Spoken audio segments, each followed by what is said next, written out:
انہوں نے مکہ فتح ہونے کے بعد اسلام قبول کیا۔ اس وقت ان کی عمر 90 سال کے قریب تھی، بینائی جاتی رہی تھی۔ 14 ہجری میں 97 سال کی عمر میں وفات پائی۔ ابو بکر رضی اللہ عنہ کی والدہ کا نام سلمہ بنت صخر تھا۔ ان کی کنیت ام الخیر تھی۔ یہ بھی بنو تیم سے تھی، اپنے شوہر ابو قحافہ کے چچا کی بیٹی تھی۔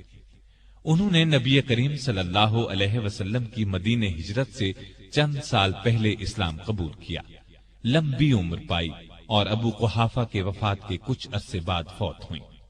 ابو بکر کے 2 بھائیوں کا ذکر بھی تاریخ کی کتابوں میں ملتا ہے۔ دونوں بچپن میں فوت ہو گئے تھے۔ 2 بہنیں بھی تھیں، ام فروا اور قریبہ۔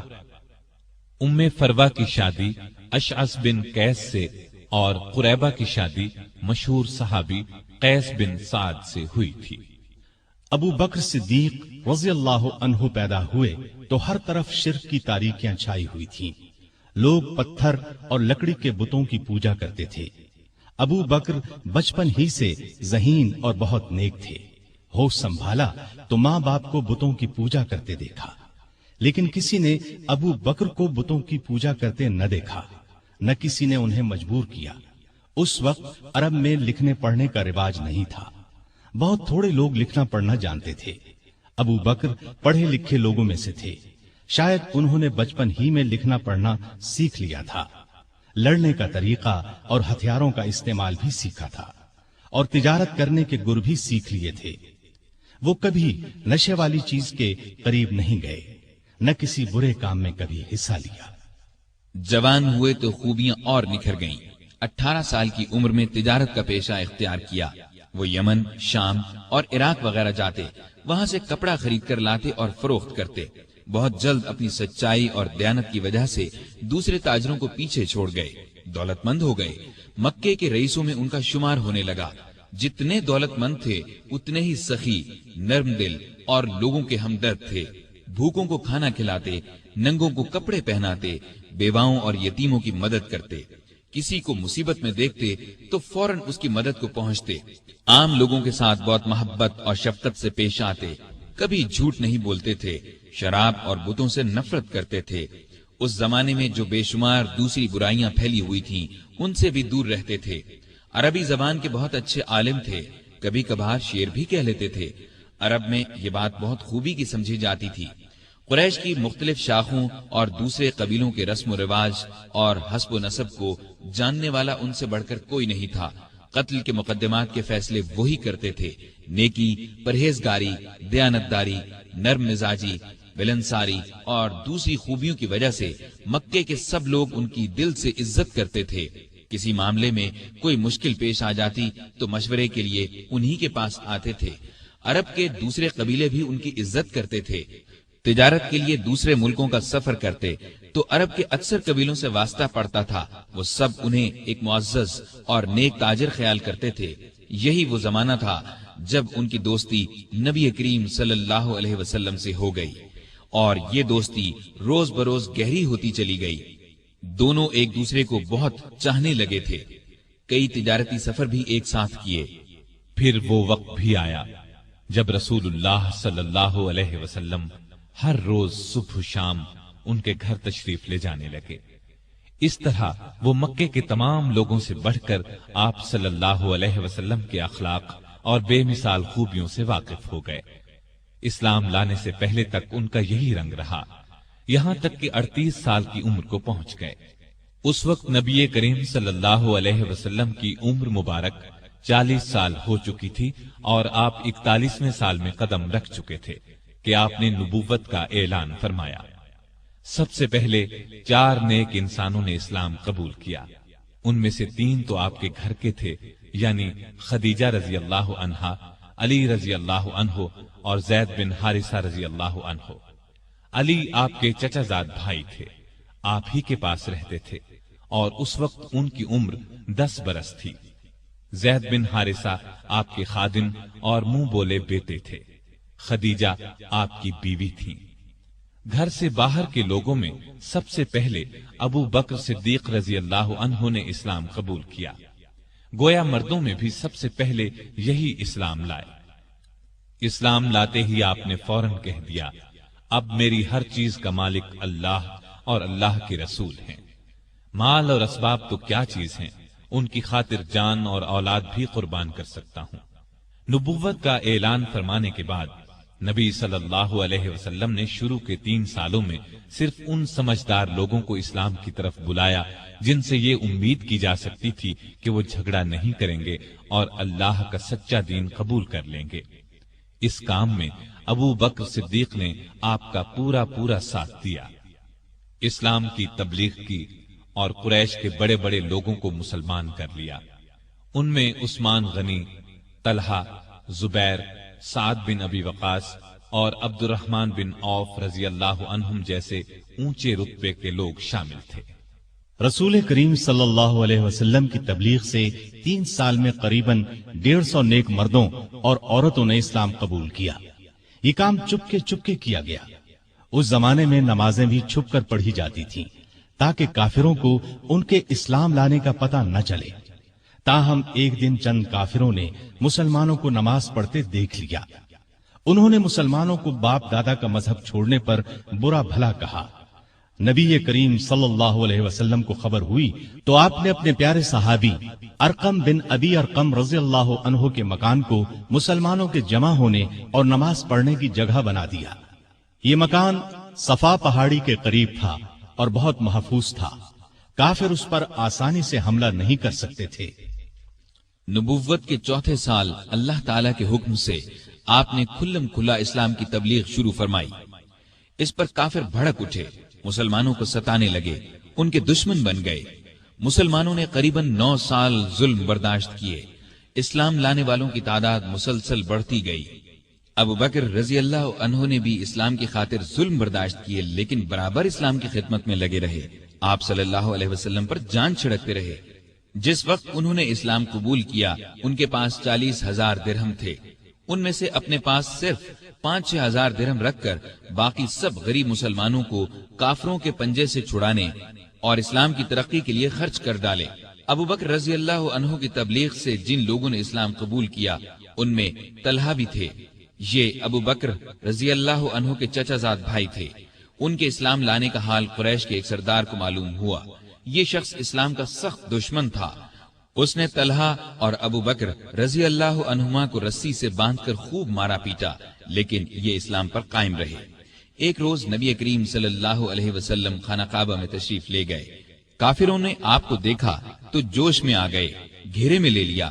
ابو بکر کو خبر ہوئی تو فوراً کعبے پہنچے اور کفار مکہ سے کہا، تم پر افسوس ہے، تم ایک ایسے شخص کو مارے ڈالتے ہو جو کہتا ہے میرا رب اللہ ہے، جبکہ وہ اللہ کی صاف نظر آنے والی نشانیاں لے کر تمہارے پاس آیا ہے۔ ابو بکر کے یہ الفاظ سن کر کافروں نے رسول اللہ کو تو چھوڑ دیا، سب نے مل کر ان پر حملہ کر دیا اور اتنا مارا کہ لہو لہان ہو گئے۔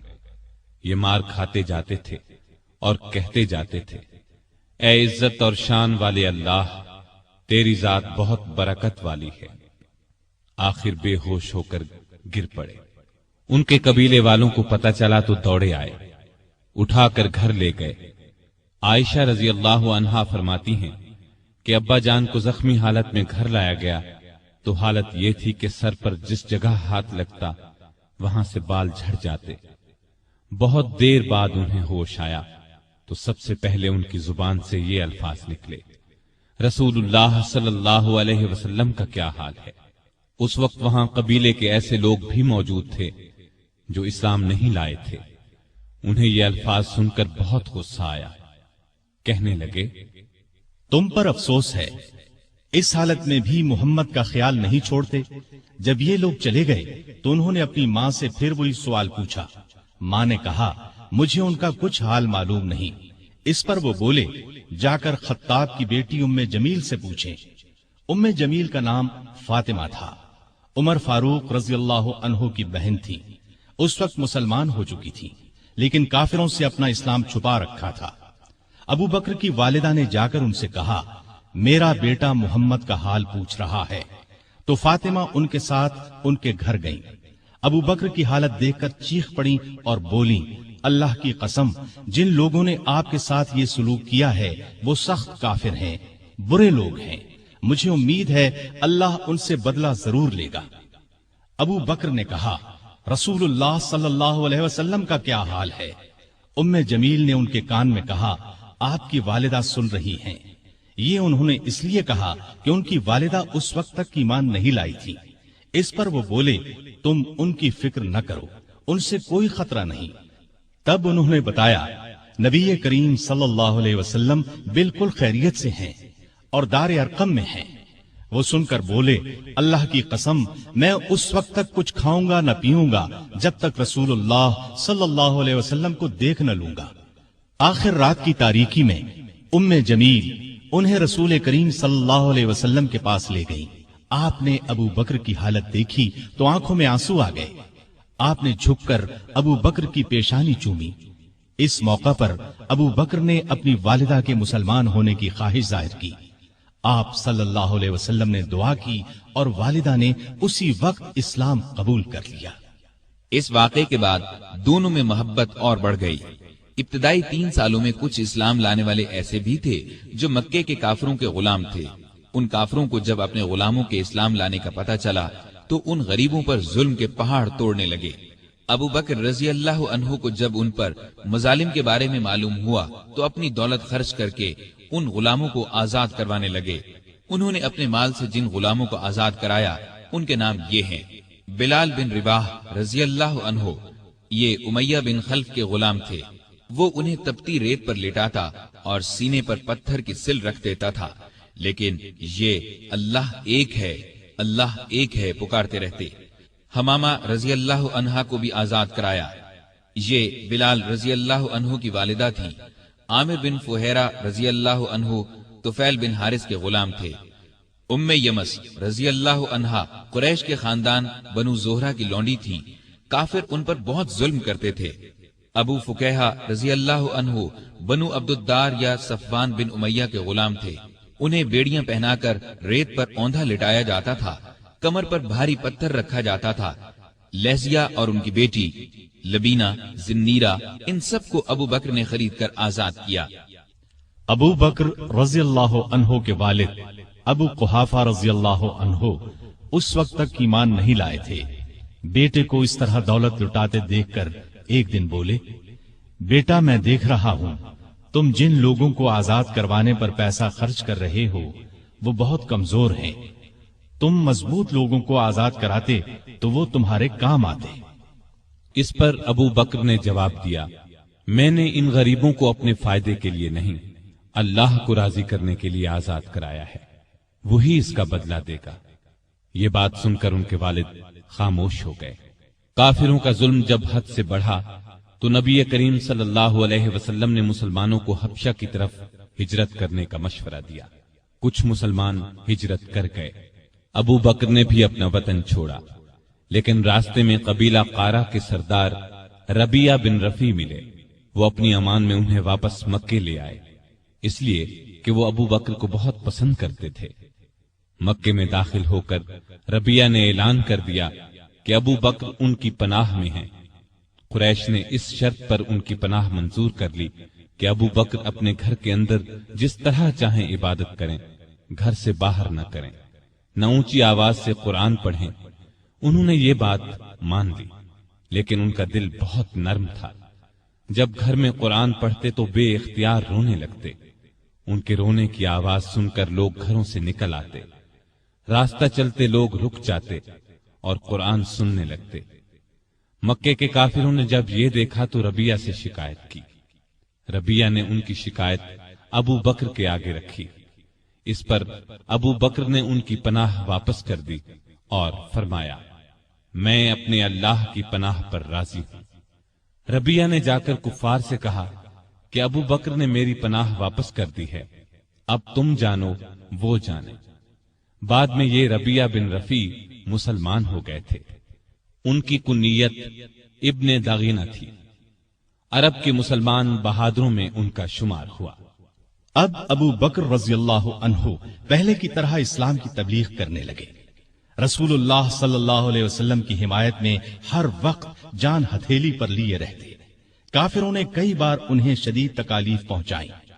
ایک دفعہ نبی کریم صلی اللہ علیہ وسلم خانہ کعبہ میں نماز پڑھ رہے تھے۔ ایک کافر عقبہ بن ابی معیط نے آپ کی گردن مبارک میں چادر ڈال کر بل دینا شروع کیے۔ وہ آپ کا گلا گھونٹنا چاہتا تھا۔ ابو بکر دوڑ کر وہاں پہنچے، عقبہ کو دھکا دے کر ہٹایا اور بولے، تم ایک ایسے شخص کی جان لینا چاہتے ہو جو یہ کہتا ہے میرا رب اللہ ہے۔ اس پر عقبہ اور دوسرے کافروں نے ابو بکر کو مار مار کر ادموا کر ڈالا۔ ایسے اور کئی موقعوں پر نبی کریم صلی اللہ علیہ وسلم کی حفاظت کے لیے سینہ تان کر کھڑے ہو گئے، خود مار کھا لی تاکہ آپ صلی اللہ علیہ وسلم کو تکلیف نہ پہنچے۔ نبوت کے 12ویں سال معراج کا واقعہ پیش آیا۔ صبح کے وقت جب رسول اللہ صلی اللہ علیہ وسلم نے ابو جہل وغیرہ کے سامنے یہ واقعہ بیان فرمایا تو وہ مذاق اڑانے لگے اور ابو بکر کے پاس گئے اور کہا کہ دیکھو تمہارے صاحب کیسی باتیں کر رہے ہیں۔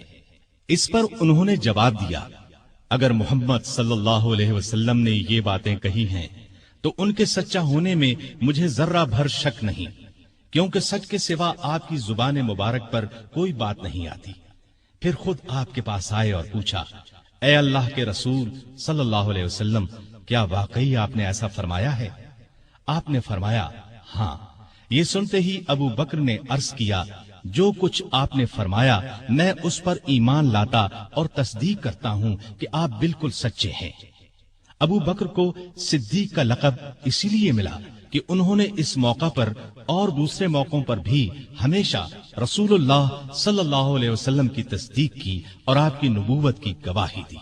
پھر جب کافروں نے نبی کریم صلی اللہ علیہ وسلم کو قتل کرنے کا منصوبہ تیار کر لیا تو اللہ تعالیٰ نے آپ کو ہجرت کی اجازت دے دی۔ آپ ابو بکر کے پاس آئے اور انہیں بتایا، مجھے ہجرت کی اجازت مل گئی ہے۔ یہ سن کر ابو بکر نے عرض کیا، میرے ماں باپ آپ پر قربان ہوں، کیا مجھے بھی آپ کے ساتھ چلنے کی اجازت ہے؟ آپ نے فرمایا ہاں۔ یہ سن کر ابو بکر اتنے خوش ہوئے کہ رونے لگے۔ عائشہ رضی اللہ عنہا فرماتی ہیں کہ اس روز مجھے پہلی بار معلوم ہوا کہ کوئی شخص حد سے زیادہ خوشی سے بھی رونے لگتا ہے۔ پھر ابو بکر نے عرض کیا، مجھے اندازہ تھا کہ آپ ہجرت کریں گے، اس لیے میں نے 2 اونٹنیوں کو کھلا پلا کر تیار کر رکھا ہے، ان میں سے ایک آپ لے لیں۔ آپ نے فرمایا لیکن میں قیمت دے کر لوں گا۔ ابو بکر خاموش ہو گئے۔ رات ہوئی تو آپ علی رضی اللہ عنہ کو اپنے بستر پر لٹا کر گھر سے نکلے۔ اللہ تعالیٰ نے کفار کو اس وقت اندھا کر دیا، وہ ننگی تلواریں لیے گھر کو گھیرے کھڑے تھے کہ جو ہی آپ باہر نکلیں گے کام تمام کر دیں گے۔ آپ قرآن مجید کی آیات پڑھتے ہوئے باہر نکل آئے، سیدھے ابو بکر کے گھر پہنچے۔ وہ پہلے ہی تیار بیٹھے تھے۔ رخصت سے پہلے انہوں نے اپنے بیٹے کو ہدایت کی کہ رات کو آ کر خبریں سنانا، ہم فلاں جگہ ٹھہریں گے۔ اپنے خادم عامر بن فہیرہ کو ہدایت دی کہ وہ روزانہ کی طرح بکریاں چرائے اور رات کو ان کا دودھ ہمیں دے جایا کرے۔ پھر ابو بکر گھر میں موجود تمام نقدی ساتھ لے کر نکل پڑے۔ راستے میں ابو بکر کبھی آپ کے آگے ہو جاتے اور کبھی پیچھے۔ آپ صلی اللہ علیہ وسلم نے وجہ پوچھی تو عرض کیا، جب مجھے خطرہ ہوتا ہے کہ آگے سے کوئی دشمن نہ آ جائے تو آپ کے آگے چلنے لگتا ہوں، پیچھے سے کوئی خطرہ محسوس کرتا ہوں تو پیچھے ہو جاتا ہوں۔ اس طرح دونوں غار ثور میں پہنچے۔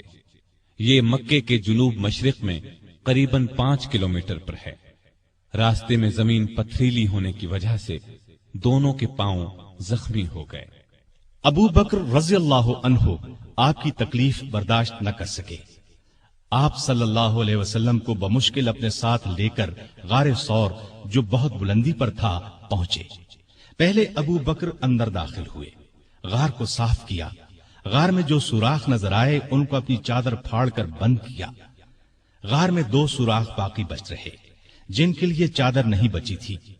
ابو بکر رضی اللہ عنہ نے ان دونوں پر اپنے پاؤں رکھ دیے۔ پھر رسول اللہ صلی اللہ علیہ وسلم سے عرض کی کہ اندر تشریف لائیں۔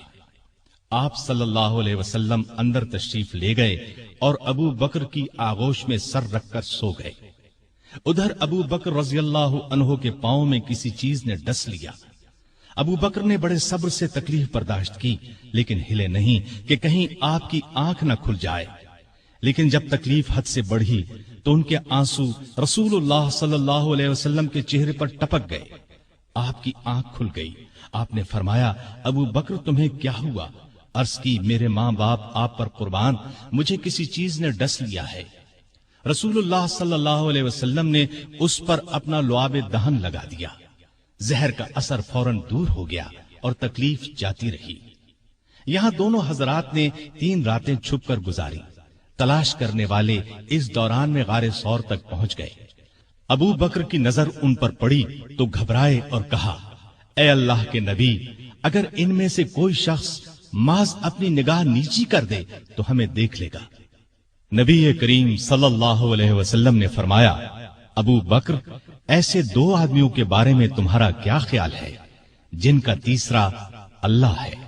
إذ هما في الغار إذ يقول لصاحبه لا تحزن إن الله معنا فأنزل الله سكينته عليه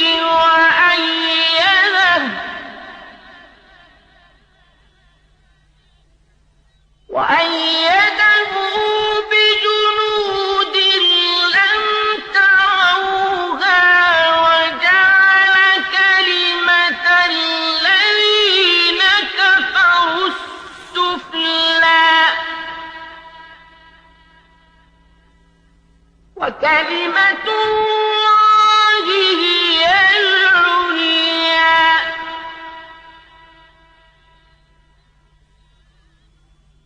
واللہ عزیز حکیم۔ اس وقت اللہ نے کافروں کی آنکھوں پر پردہ ڈال دیا، وہ غار کے اندر نہ دیکھ سکے۔ آپ نے 3 راتیں اور 3 دن غار میں قیام فرمایا۔ عامر بن فہیرہ دودھ پہنچاتے رہے، آپ کی بیٹی اسما رات کو کھانا پہنچاتی رہی، اور عبداللہ رضی اللہ عنہ دن بھر کی خبریں بھی سناتے رہے۔ گویا ابو بکر کا گھرانہ خدمت میں لگا رہا۔ تیسری رات غار سے روانہ ہوئے، عامر ساتھ چلے۔ عبداللہ اریقت نامی ایک شخص کو اجرت پر راستہ دکھانے کے لیے ساتھ لے لیا۔ اس طرح یہ آگے چلے۔ ادھر مکے کے کافر آپ کی تلاش میں نکلے، کیونکہ گھر میں انہیں علی رضی اللہ عنہ ملے تھے۔ پہلے وہ ابو بکر رضی اللہ عنہ کے گھر پہنچے، وہ وہاں نہ ملے تو کافروں نے اعلان کیا، جو شخص محمد یا ابو بکر کو پکڑ کر لائے گا اسے ہر ایک کے بدلے 100 اونٹ انعام میں دیے جائیں گے۔ قبیلہ بنو مدلج کا سردار سراقہ یہ اعلان سن کر ہتھیار لگا کر آپ کی تلاش میں گھوڑے پر روانہ ہوا۔ یہ بڑے ڈیل ڈول کا اور بہادر شخص تھا۔ تلاش کرتے کرتے ان حضرات کے نزدیک پہنچ گیا، لیکن گھوڑے نے ٹھوکر کھائی، زمین پر گرا، دوبارہ سیدھا ہوا، پھر گرا۔ ادھر ابو بکر مڑ مڑ کر اس کی طرف دیکھ رہے تھے۔ بولے، اے اللہ کے رسول، ہمارا پیچھا کرنے والا بہت قریب آ گیا ہے۔ اس پر نبی کریم صلی اللہ علیہ وسلم نے فرمایا، لا تحزن ان اللہ معنا، غم نہ کر، اللہ ہمارے ساتھ ہے۔ اس کے ساتھ ہی سراقہ کا گھوڑا زمین میں دھنس گیا۔ یہ دیکھ کر وہ پکارا، مجھے معاف کر دیجئے، میں آپ کو کوئی تکلیف نہیں پہنچاؤں گا۔ آپ نے دعا کی، گھوڑا نکل آیا، سراقہ نزدیک آیا، کافروں کے اعلان کے بارے میں بتایا۔ آپ نے اسے جانے کی اجازت دے دی اور اس سے کہا، ہمارے بارے میں کسی کو نہ بتانا۔ وہ لوٹ گیا اور آپ اپنے ساتھی کے ساتھ آگے روانہ ہوئے۔ ادھر یثرب یعنی مدینہ کے لوگوں کو اطلاع مل چکی تھی، وہ آپ کا بے چینی سے انتظار کر رہے تھے۔ آپ 8 دن تک سفر کے بعد قباء کے قریب پہنچے۔ قباء مدینے سے 4 کلومیٹر کے فاصلے پر جنوب مغرب میں ایک گاؤں تھا۔ لوگوں کو آپ کی آمد کی خبر ملی تو اللہ اکبر کے نعرے لگاتے امٹ پڑے۔ ادھر رسول کریم صلی اللہ علیہ وسلم اور ابو بکر رضی اللہ عنہ سواری سے اتر کر ایک درخت کے نیچے بیٹھ گئے تھے۔ لوگ ابو بکر کو سلام کرتے رہے۔ اس لیے کہ ان کے سر اور داڑھی کے بال سفید ہو گئے تھے۔ لوگ انہیں اللہ کا رسول سمجھے۔ نبی صلی اللہ علیہ وسلم پر دھوپ آئی تو ابو بکر نے آپ پر کپڑا تان کر سایہ کیا۔ تب لوگوں کو معلوم ہوا کہ اللہ کے رسول تو یہ ہیں۔ آپ صلی اللہ علیہ وسلم نے قباء میں مسجد بنوائی۔ چند دن ٹھہرنے کے بعد وہاں سے مدینے کی طرف روانہ ہوئے۔ ابو بکر اب بھی ساتھ تھے۔ مدینے میں آپ اور ابو بکر ابو ایوب انصاری کے ہاں قیام فرما ہوئے۔ اب آپ نے مدینے میں مسجد بنانے کا ارادہ فرمایا۔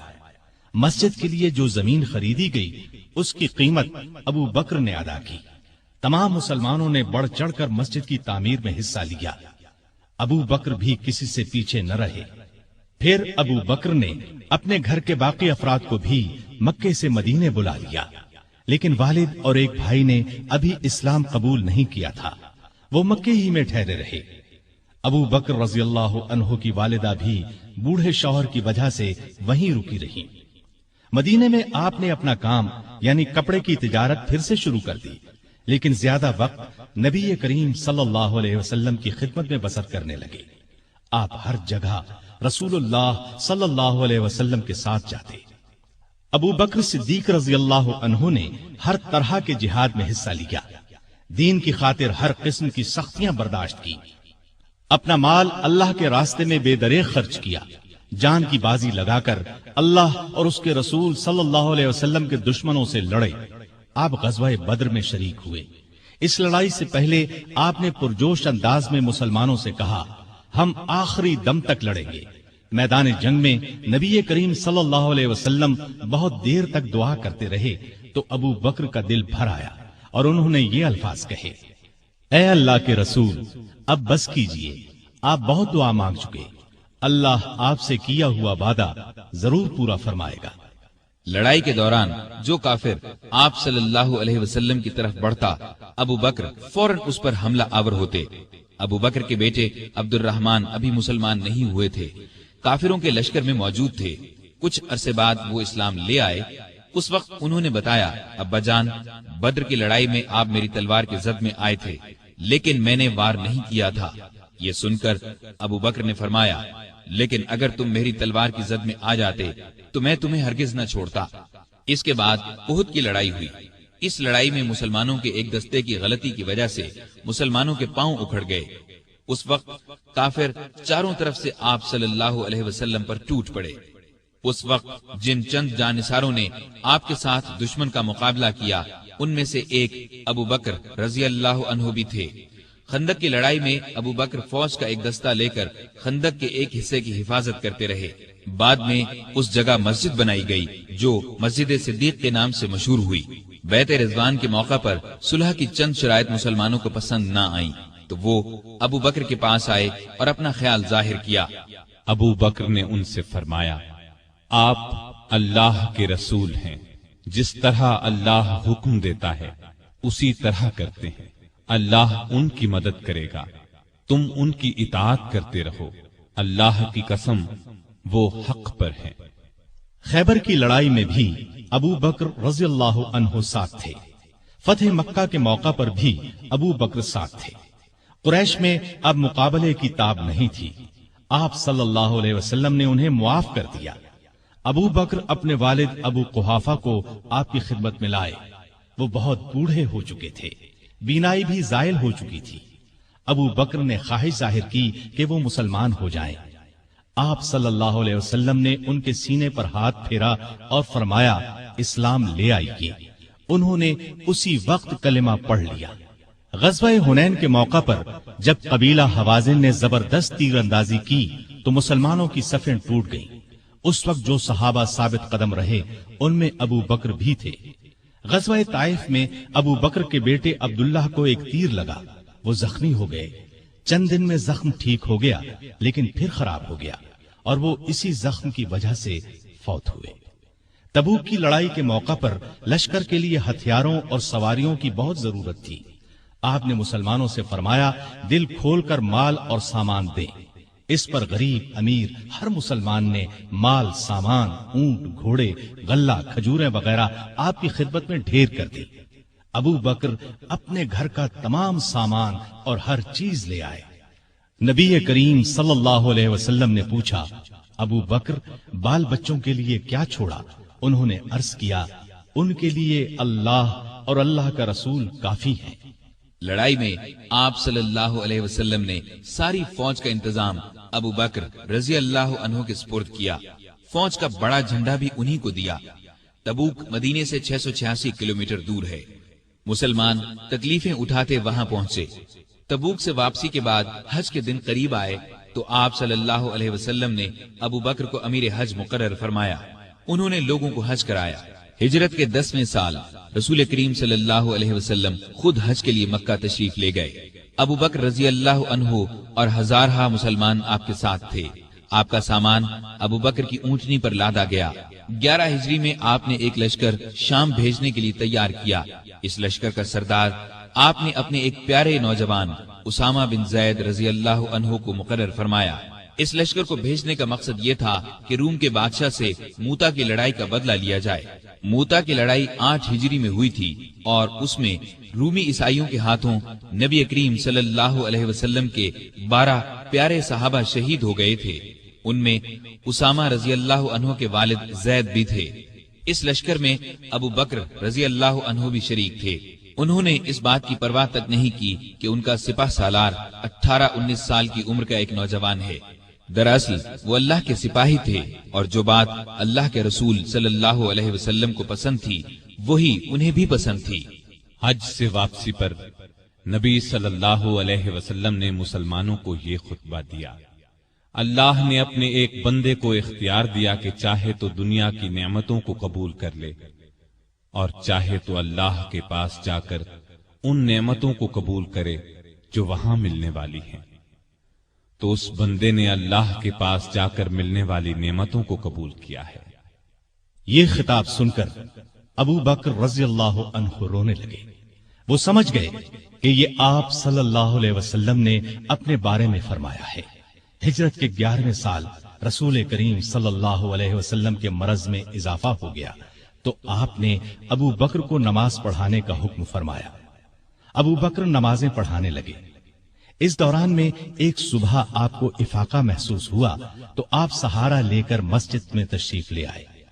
ابو بکر نے پیچھے ہٹنا چاہا تو آپ نے اشارے سے فرمایا اپنی جگہ پر رہو۔ پھر آپ نے ان کے ساتھ بیٹھ کر نماز ادا کی۔ ہجرت کے 11ویں سال 12 ربیع الاول بروز پیر آپ صلی اللہ علیہ وسلم نے رحلت فرمائی۔ وہ دن ابو بکر کی زندگی کا سب سے بڑے صدمے کا دن تھا۔ انہوں نے نبی کریم صلی اللہ علیہ وسلم کی پیشانی کو بوسہ دیا اور فرمایا، میرے ماں باپ آپ پر قربان، اللہ آپ پر 2 موتیں جمع نہیں کرے گا۔ جو موت اللہ نے آپ کے لیے لکھ دی وہ آ چکی، اب آپ پر کبھی موت نہیں آئے گی۔ اس وقت صحابہ کی حالت بہت نازک تھی۔ سیدنا عمر فاروق رضی اللہ عنہ ننگی تلوار لیے اعلان کرتے نظر آئے، جو شخص یہ کہے گا کہ رسول اللہ صلی اللہ علیہ وسلم نے وفات پائی میں اسے جان سے مار ڈالوں گا۔ ابو بکر نے ان کی یہ تقریر سنی تو فرمایا، اے عمر سنبھلو اور چپ ہو جاؤ۔ پھر آپ نے لوگوں کے سامنے تقریر کی، لوگو، جو شخص محمد صلی اللہ علیہ وسلم کو پوچھتا تھا وہ جان لے کہ محمد صلی اللہ علیہ وسلم وفات پا گئے ہیں، اور جو اللہ کو پوچھتا تھا وہ سمجھ لے کہ اللہ زندہ ہے، وہ کبھی نہیں مرے گا۔ ان الفاظ کے بعد آپ نے قرآن مجید کی یہ آیت تلاوت فرمائی، صلی اللہ علیہ وسلم صرف رسول ہی ہیں، ان سے پہلے بہت سے رسول آ چکے ہیں۔ کیا اگر ان کا انتقال ہو جائے یا شہید ہو جائیں تو تم اسلام سے اپنی ایڑیوں کے بل پھر جاؤ گے؟ اور جو کوئی پھر جائے اپنی ایڑیوں پر تو ہرگز اللہ تعالیٰ کا کچھ نہ بگاڑے گا۔ ان قریب اللہ تعالیٰ شکر گزاروں کو نیک بدلہ دے گا۔ ابو بکر رضی اللہ عنہ کی تقریر سن کر لوگوں کو یقین آ گیا کہ رسول اللہ صلی اللہ علیہ وسلم واقعی ان سے جدا ہو چکے ہیں۔ آپ کی وفات کے بعد مسلمانوں نے متفقہ طور پر جناب ابو بکر صدیق کو خلیفہ چن لیا۔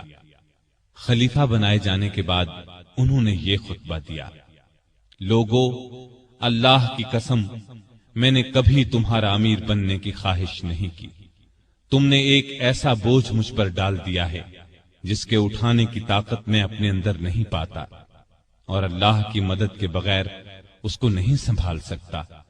میں تم سے بہتر نہیں، اگر سیدھے راستے پر چلوں تو میری مدد کرنا، اور اگر غلطی کروں تو مجھے درست کر دینا۔ یاد رکھو، سچائی امانت ہے اور جھوٹ خیانت۔ تم میں سے جو کمزور ہے وہ میرے نزدیک طاقتور ہے، یہاں تک کہ اس کا حق دلوا دوں، اور تم میں سے جو طاقتور ہے وہ میرے نزدیک کمزور ہے، یہاں تک کہ اس سے دوسروں کا حق وصول کر لوں۔ جو قوم اللہ کی راہ میں جہاد چھوڑ دیتی ہے وہ ذلیل کر دی جاتی ہے، اور جس قوم میں بے حیائی پھیل جاتی ہے اس پر اللہ کا عذاب نازل ہوتا ہے۔ جب تک میں اللہ اور اس کے رسول صلی اللہ علیہ وسلم کی اطاعت کروں تم میرا حکم مانو، اور جب میں اللہ اور اس کے رسول کی نافرمانی کروں تو تم پر میرا حکم ماننا فرض نہیں۔ اب نماز کے لیے کھڑے ہو جاؤ، اللہ تم پر رحم فرمائے۔ خلیفہ بننے کے بعد ابو بکر نے جو سب سے پہلا حکم جاری کیا وہ یہ تھا کہ اسامہ کے لشکر کو شام جانے کے لیے تیار ہو جانا چاہیے۔ مجاہدین فوراً جمع ہونے لگے۔ اسی اثنا میں خبریں آنے لگیں کہ عرب کے بہت سے قبیلوں نے زکوٰۃ ادا کرنے سے انکار کر دیا ہے۔ یہ لوگ ابھی تھوڑا عرصہ پہلے ہی مسلمان ہوئے تھے۔ بعض لوگوں نے نبی ہونے کا جھوٹا دعویٰ کر کے ہزارہا لوگوں کو بے وقوف بنا ڈالا۔ لوگ ان کے گرد جمع ہو گئے۔ یہ حالات دیکھ کر بعض صحابہ نے سیدنا صدیق اکبر کو مشورہ دیا کہ ان حالات میں اسامہ کے لشکر کو بھیجنا مناسب نہیں، بہتر یہ ہے کہ اس کو روک دیا جائے تاکہ دشمن مدینے پر حملہ کریں تو ان کا مقابلہ کیا جا سکے۔ لیکن ابو بکر نے یہ مشورہ ماننے سے انکار کر دیا اور فرمایا، اللہ کی قسم، اگر مدینہ اس طرح آدمیوں سے خالی ہو جائے کہ درندے اور کتے مجھے پھاڑ کھائیں، تب بھی میں اس لشکر کو شام جانے سے نہیں روکوں گا جس کو رسول اللہ صلی اللہ علیہ وسلم نے شام جانے کا حکم فرمایا تھا۔ اب بعض صحابہ نے یہ مشورہ دیا کہ لشکر کا سپہ سالار نو عمر اسامہ کی جگہ کسی عمر رسیدہ تجربہ کار صحابی کو بنا دیا جائے۔ یہ سن کر ابو بکر کو غصہ آ گیا۔ انہوں نے فرمایا، یہ تم کیسا مشورہ دے رہے ہو؟ جس شخص کو رسول اللہ صلی اللہ علیہ وسلم نے لشکر کا امیر بنایا، میں اس کی جگہ کسی اور کو امیر مقرر کروں، ایسا ہرگز نہیں ہوگا۔ پھر ابو بکر رضی اللہ عنہ لشکر کو رخصت کرنے کے لیے خود مدینے سے باہر مقام جرف پر پہنچے، دور تک انہیں چھوڑنے گئے۔ اسامہ گھوڑے پر سوار تھے اور ابو بکر ان کے ساتھ پیدل چل رہے تھے۔ اسامہ نے عرض کیا، اے رسول اللہ کے خلیفہ، یا تو آپ بھی گھوڑے پر سوار ہو جائیں یا مجھے گھوڑے سے اتر کر پیدل چلنے دیں۔ ابو بکر نے فرمایا، نہ تو میں سوار ہوں گا نہ تمہیں گھوڑے سے اترنے دوں گا۔ اگر کچھ دیر کے لیے میرے قدموں پر اللہ کی راہ کا غبار پڑ جائے تو اس سے میری شان میں کوئی کمی نہیں آ جائے گی۔ پھر آپ نے لشکر کو رخصت کیا، انہیں دعا دی۔ اسامہ کا یہ لشکر شام کے عیسائیوں کو سزا دے کر قریباً 70 دن بعد واپس لوٹا۔ نبی صلی اللہ علیہ وسلم کی وفات کے بعد کچھ قبیلے اسلام سے پھر گئے، کچھ نے زکوٰۃ دینے سے انکار کر دیا اور کچھ نے جھوٹی نبوت کا اعلان کر دیا۔ یہ سب ارتدادی فتنے تھے، یعنی یہ مرتد ہو گئے تھے۔ ابو بکر رضی اللہ عنہ نے ان سب کے خلاف جہاد کیا۔ پہلے آپ نے زکوٰۃ نہ دینے والوں سے جنگ کی، انہیں شکست دی۔ پھر خالد بن ولید اور دوسرے سپاہ سالاروں کے لشکر جھوٹے نبیوں کی طرف روانہ کیے۔ مسیلمہ کذاب سب سے بڑا جھوٹا نبی تھا۔ خالد بن ولید کے لشکر نے اسے شکست فاش دی۔ اس لڑائی کو یمامہ کی لڑائی کہا جاتا ہے۔ مسیلمہ بھی اس جنگ میں مارا گیا۔ 10,000 مرتد ہلاک ہوئے۔ مسلمانوں کے لشکر میں سے 1,000 شہید ہوئے۔ اس طرح مرتدوں کی کمر ہمیشہ کے لیے ٹوٹ گئی، ہر طرف امن قائم ہو گیا، اور یہ سب ابو بکر کی غیر معمولی ایمانی طاقت، ہمت اور شجاعت کی وجہ سے ممکن ہوا۔ اس کے بعد آپ کا ایک خاص کارنامہ یہ ہے کہ آپ نے قرآن کو ایک جگہ جمع کروایا، کیونکہ اس وقت قرآن مجید مختلف جگہوں پر لکھا ہوا تھا۔ یمامہ کی لڑائی میں سینکڑوں حفاظ صحابہ شہید ہو گئے تھے، اس لیے ضرورت محسوس ہوئی کہ قرآن کو ایک جگہ جمع کر دیا جائے، چنانچہ یہ کام کیا گیا۔ اس کے بعد ابو بکر روم اور ایران کی طرف متوجہ ہوئے۔ روم اور ایران اس وقت دنیا کی دو بڑی سلطنتیں تھیں۔ روم والے عیسائی تھے اور ایران کے لوگ مجوسی یعنی آگ کو پوجتے تھے۔ دونوں ہی مسلمانوں کے دشمن تھے۔ نبی کریم صلی اللہ علیہ وسلم نے اپنی زندگی مبارک میں آس پاس کے ملکوں کے بادشاہوں کے نام اسلام کے پیغامات ارسال فرمائے تھے۔ ایک خط ایران کے بادشاہ خسرو پرویز کو بھی بھیجا گیا تھا۔ اس نے آپ کا خط پھاڑ دیا تھا۔ آپ نے یہ خبر سن کر فرمایا تھا، اللہ اس کے ملک کے ٹکڑے ٹکڑے کرے۔ پھر خسرو پرویز کے بیٹے نے اسے قتل کر ڈالا۔ اس کے بعد ایرانی آپس میں لڑنے لگے۔ ایسے میں ابو بکر رضی اللہ عنہ خلیفہ بن گئے تو انہوں نے خالد بن ولید کو سپہ سالار بنا کر ایران کی طرف روانہ کیا۔ خالد بن ولید رضی اللہ عنہ کی ایرانیوں سے 15 کے قریب لڑائیاں ہوئیں۔ ان سب میں اللہ نے انہیں فتح عطا کی۔ اس کے بعد روم کی باری آئی۔ روم کی طرف 4 لشکر روانہ کیے۔ ان کے سپہ سالار ابو عبیدہ بن جراح، یزید بن ابی سفیان، شرحبیل بن حسنہ اور عمر بن عاص مقرر فرمائے۔ ان چاروں لشکروں میں 27,000 کے قریب مجاہدین تھے۔ یہ چاروں مختلف راستوں سے شام پر حملہ آور ہوئے۔ ساتھ ہی ابو بکر نے خالد بن ولید کو حکم بھیجا کہ وہ بھی ان لشکروں کی مدد کے لیے پہنچے۔ خالد بن ولید شام کے اسلامی لشکر سے آ ملے اور کمان اپنے ہاتھ میں لے لی۔ ادھر رومیوں کا بڑا لشکر اجنادین کے مقام پر جمع ہوا۔ خالد بن ولید نے ان کا رخ کیا اور انہیں بہت بڑی شکست دی۔ اجنادین سے شکست کھا کر رومی یرموک میں جمع ہوئے۔ یہاں بھی زبردست جنگ ہوئی۔ یہ لڑائیاں ابھی جاری تھیں کہ سیدنا ابو بکر رضی اللہ عنہ بیمار ہو گئے۔ پہلے انہیں تیز بخار ہوا، سخت کمزوری کی وجہ سے مسجد میں نہ آ سکے۔ سیدنا عمر رضی اللہ عنہ کو نمازیں پڑھانے کا حکم دیا۔ جب حالت اور بگڑی تو وصیت فرمائی، میرے بعد خلیفہ عمر ہوں گے۔ یہ وصیت سن کر بعض صحابہ نے عرض کی، عمر کے مزاج میں سختی ہے۔ تو ابو بکر نے فرمایا، جب خلافت کا بوجھ سر پر پڑے گا تو یہ سختی جاتی رہے گی۔ وہ امت کے بہترین آدمی ہیں۔ بیماری کے دنوں میں ایک دن پوچھا، خلیفہ بننے سے اب تک بیت المال سے مجھے کتنا وظیفہ ملا ہے؟ حساب کیا گیا تو 8,000 کے قریب درہم بنے۔ آپ نے فرمایا، میری فلاں زمین بیچ کر یہ رقم بیت المال میں جمع کی جائے۔ پھر آپ نے فرمایا، جب سے میں خلیفہ ہوا ہوں میری جائیداد کتنی بڑھی ہے؟ لوگوں نے کہا کہ ایک حبشی غلام ہے جو بچوں کو کھلاتا ہے، مسلمانوں کی تلواروں کو صاف کرتا ہے اور چمکاتا ہے، ایک اونٹنی ہے جس پر پانی لاتا ہے، اور ایک معمولی سی پرانی چادر ہے۔ یہ سن کر فرمایا، میرے مرنے کے بعد یہ سب چیزیں نئے خلیفہ عمر کے پاس پہنچا دی جائیں۔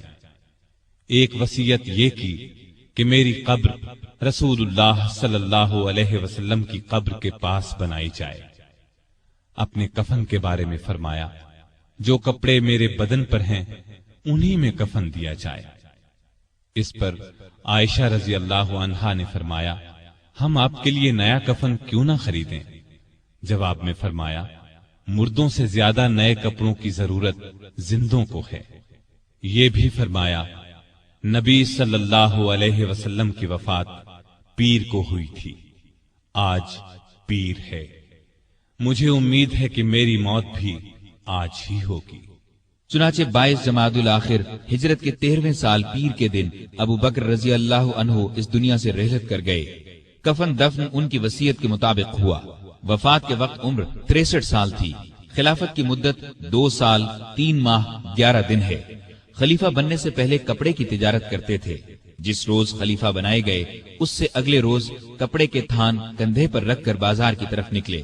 عمر نے دیکھا تو عرض کی، اگر آپ تجارت کرتے رہے تو مسلمانوں کے کام کون سر انجام دے گا؟ اس طرح مسلمانوں کے مشورے سے آپ کا وظیفہ مقرر ہوا۔ یہ اتنا تھا جتنا ایک عام آدمی کا خرچ ہوتا ہے۔ وفات کے وقت یہ بھی اپنی زمین فروخت کر کے بیت المال میں جمع کرانے کی وصیت کر دی۔ اس وصیت کے مطابق جب یہ رقم بیت المال میں جمع کرانے کے لیے سیدنا عمر فاروق کی خدمت میں لائی گئی تو عمر رو پڑے۔ آپ کی شکل نورانی، قد درمیانہ، جسم دبلا پتلا، رنگ گورا تھا۔ لباس بہت سادہ پہنتے، عبادت کا بہت شوق تھا، دن کو روزہ رکھتے، رات کو قیام کرتے، تلاوت کے وقت اتنا روتے کہ داڑھی تر ہو جاتی۔ قرآن اور حدیث کے بہت بڑے عالم تھے۔ آپ سے مروی 42 احادیث ہیں۔ لکھنا پڑھنا بھی جانتے تھے۔ مختلف اوقات میں 5 شادیاں کی، 3 بیٹے اور 3 بیٹیاں تھیں۔ ان کے نام یہ ہیں: عبداللہ، عبد الرحمن، محمد، اسما، عائشہ اور ام کلثوم رضی اللہ عنہم۔ گھر والوں سے بہت محبت کرتے تھے، لیکن سب سے زیادہ نبی کریم صلی اللہ علیہ وسلم سے محبت کرتے تھے۔ اس محبت کا الفاظ میں بیان ناممکن ہے۔ ہر وقت اپنی جان نبی کریم صلی اللہ علیہ وسلم پر قربان کرنے کے لیے تیار رہتے تھے۔ آپ صلی اللہ علیہ وسلم بھی ہر وقت انہیں اپنے ساتھ رکھتے، کوئی بات ان سے چھپا کر نہیں رکھتے تھے۔ آپ صلی اللہ علیہ وسلم کی خدمت میں صحابہ جڑ کر بیٹھتے تھے، لیکن ابو بکر کے لیے جگہ چھوڑ دی جاتی تھی۔ جب وہ اپنی جگہ پر آ کر بیٹھتے تو آپ ان کی طرف رخ کر لیتے تھے۔ آپ صلی اللہ علیہ وسلم فرمایا کرتے تھے: ابو بکر تمام لوگوں میں مجھے سب سے زیادہ پیارے ہیں۔ آپ صلی اللہ علیہ وسلم نے کئی بار انہیں جنت کی بشارت دی۔ ایک مرتبہ فرمایا: ابو بکر حوض کوثر پر میرے ساتھ ہوں گے۔ ایک مرتبہ نبی کریم صلی اللہ علیہ وسلم نے 10 صحابہ کے نام لے کر فرمایا کہ یہ جنتی ہیں۔ ان میں پہلا نام ابو بکر صدیق کا لیا۔ ابو بکر صدیق غریبوں اور محتاجوں کی بہت مدد کرتے تھے۔ اللہ کے راستے میں خرچ کرنے میں سب کو پیچھے چھوڑ دیتے تھے۔ اللہ کا خوف اس قدر تھا کہ حساب کے دن کا خیال آنے پر کانپ جاتے تھے۔ فرمایا کرتے تھے: کاش میں ایک تنکا ہوتا، کسی کو کوئی بات کہہ دیتے تو فوراً اس سے معافی مانگ لیتے۔ لوگوں کو سلام کرنے میں پہل کرتے تھے۔ پرہیزگاری تو حد درجے کی تھی۔ ایک دن آپ کا غلام کھانے کی کوئی چیز لایا، آپ نے اس میں سے کچھ کھا لیا، لیکن کھانے کے بعد غلام نے آپ سے پوچھا: آپ کو معلوم ہے کہ آپ نے جو کھایا ہے وہ کیا ہے؟ آپ نے فرمایا: بتلاؤ یہ کہاں سے آیا ہے؟ اس نے بتایا کہ زمانہ جاہلیت میں ایک شخص نے مجھ سے کچھ منتر پڑھوایا تھا، یہ اس کی اجرت ہے۔ یہ سن کر ابو بکر نے اپنا ہاتھ منہ میں ڈالا اور جو کچھ پیٹ میں گیا تھا قے کے ذریعے سب کچھ باہر نکال دیا۔ مزاج میں بہت عاجزی تھی۔ خلیفہ بننے سے پہلے محلے والوں کی بکریوں کا دودھ دو دیتے تھے۔ خلیفہ بننے کے بعد بھی یہ معمول نہ چھوڑا۔ لوگوں کو بہت اچھی اچھی نصیحتیں کرتے رہتے تھے۔ فرماتے ہیں: مصیبت کی جڑ انسان کی گفتگو ہے۔ عقل مند کی پہچان یہ ہے کہ وہ زیادہ باتیں نہیں کرتے۔ سچائی امانت اور جھوٹ بددیانتی ہے۔ کسی مسلمان کو حقیر نہ جانو۔ جس قوم میں بری باتیں عام ہو جائیں تو اللہ اس کو مصیبت میں ڈال دیتا ہے۔ ہر اچھے کام کے ثواب کا ایک اندازہ ہے، لیکن صبر کا ثواب بے اندازہ ہے۔ گناہ سے توبہ کرنا ضروری ہے، لیکن گناہ سے بچنا اس سے بھی زیادہ ضروری ہے۔ اس دن پر رو جو تیری عمر سے گزر گیا اور تو نے اس میں کوئی نیکی نہیں کی۔ اللہ تعالیٰ اس وقت تک نفلی عبادت قبول نہیں کرتا جب تک کہ تم فرض ادا نہ کرو۔ جو قوم جہاد کو چھوڑ دیتی ہے اللہ اس کو ذلیل کر دیتا ہے۔ مظلوم کی بد دعا سے بچو، کیونکہ اللہ اس کو فوراً سن لیتا ہے۔ علم بغیر عمل کے بیکار ہے۔ بروں کے پاس بیٹھنے سے اکیلے بیٹھ رہنا بہت اچھا ہے۔ دوائیں کھا کھا کر صحت مند نہیں بنا جا سکتا۔ جس پر نصیحت اثر نہ کرے اس کا دل ایمان سے خالی ہے۔ مسکین اور محتاج کو عاجزی اور ادب سے خیرات دو، اس لیے کہ خوشی سے خیرات دینا اس کے قبول ہونے کی نشانی ہے۔ اللہ سے شرم کرو۔ ہر کام کرتے وقت یاد رکھو اللہ تمہیں دیکھ رہا ہے۔ بڑائی پرہیزگاری میں ہے اور عزت عاجزی میں۔ آپس میں بھائی بھائی بن کر رہو جیسا کہ تمہیں اللہ نے حکم دیا ہے۔ ایک دوسرے سے تعلق مت توڑو، کسی سے حسد نہ کرو اور نہ کسی کے خلاف دل میں کینہ رکھو۔